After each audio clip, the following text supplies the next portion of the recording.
Now, under our spotlight today is veteran singer who is popularly known for his mix of pop and high life, J.Martins. Do enjoy. From 2007 to 2017, high life pop mash singer Martins Okechukwu Justice, popularly known as J.Martins, enjoyed a very impressive music career. When you've done something for a decade, I think it's wise enough to be able to pull back and do a reassessment of what you've done.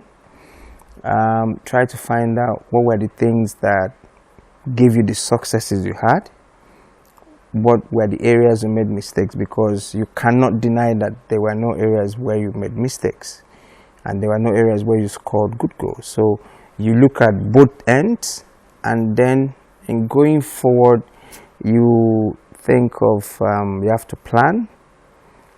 If you need to refortify your team or what you've been doing, because you can't use the same gasoline that brought you a decade to move forward for another decade. So you need to change a few things, make adjustments, and that was what happened. And then of course I went for a course which took about 18 months or so, and I didn't plan for that. I've been deferring the admission for a while, so but then when the school wrote, if you don't come this time you will lose both the money you've paid, I didn't have any option than to go, so all of those things now brought about the unexpected withdrawal from the music scene. But to God's glory, we're done with that. We're back, and of course music is not what we learned to school, it's inbuilt, so we're back to making music.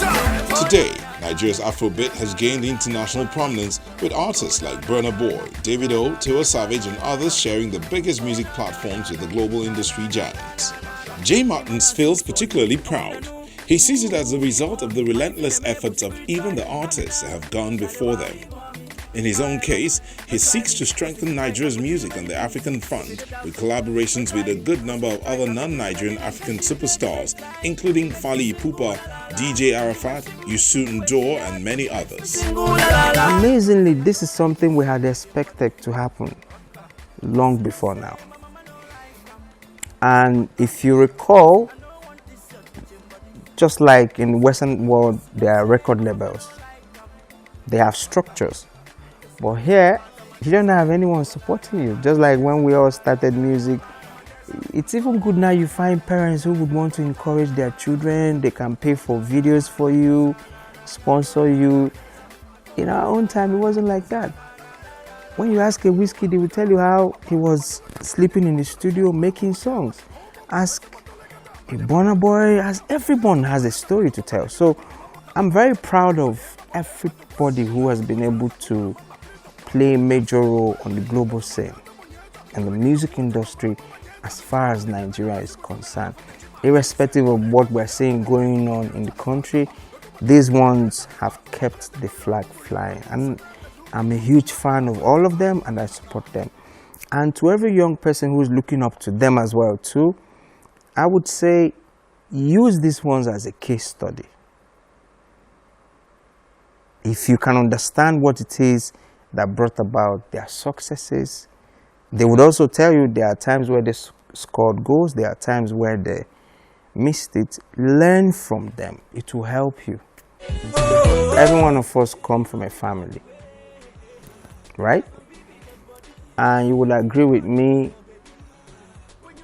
whether you're 2, 3, 4 siblings of the same parent, you don't all agree at the same time. That you disagree does not mean that you do not come from the same parents, the same blood. Likewise, when you find husband and wife or relationships, every day is not sweet and sugar. There are times you have issues. There are times you disagree to agree. Okay? So, as far as I'm concerned, this is a private family matter. And I have a principle. I don't discuss family matters in the public. I've never discussed family matters in the public. I'm never going to discuss family matters in the public. They are my brothers, and I respect them. Whatever decision they take, I will always support them. But as much as I'm part of the family, I will never talk about it in the public. As the world now deals with the COVID-19 pandemic, new realities have created a new normal that's challenging a lot of entertainment events. In thinking outside the box, the 2009 Heady Song of the Year nominee has created a new agricultural-driven reality television show. The whole essence of the Niger Farmers reality TV show is to bring about employment and to empower young people. Take for example, if you look at the entertainment industry, this whole COVID-19, it hit a whole lot of people so bad. And a lot of people didn't see that coming. And not just entertainment industry, all sectors around. Now, it will interest you to know the only people who didn't really feel much, rather what they were feeling is that they are not able to sell, but they had more than enough to eat, were farmers. Now, we're not asking you to take cutlass and hoe like my father used to do. I grew up I saw my father had many farms. I was going to farm as well too, as a young child. So we're not asking you to do that. It's all about giving young people the opportunity to become a farmer and at the same time be an employer of labor. And what we're trying to do is like the same way you have a big brother, you have people in the house. We're trying to take about 190 persons from the 6 geopolitical zones of the country, put them in the house. Their day-to-day life, they all go to farm. We all have people who also tutor them and mentor them on how to farm. In a period of 90 days, we'll have to watch what they've done, grow the seed. And not just that they are doing that, they also get monthly stipend while they are in the house of a 30,000 naira each as they are going through that process. And with that, J.Martins announces his return to mainstream entertainment, but this time not just as a performing artist.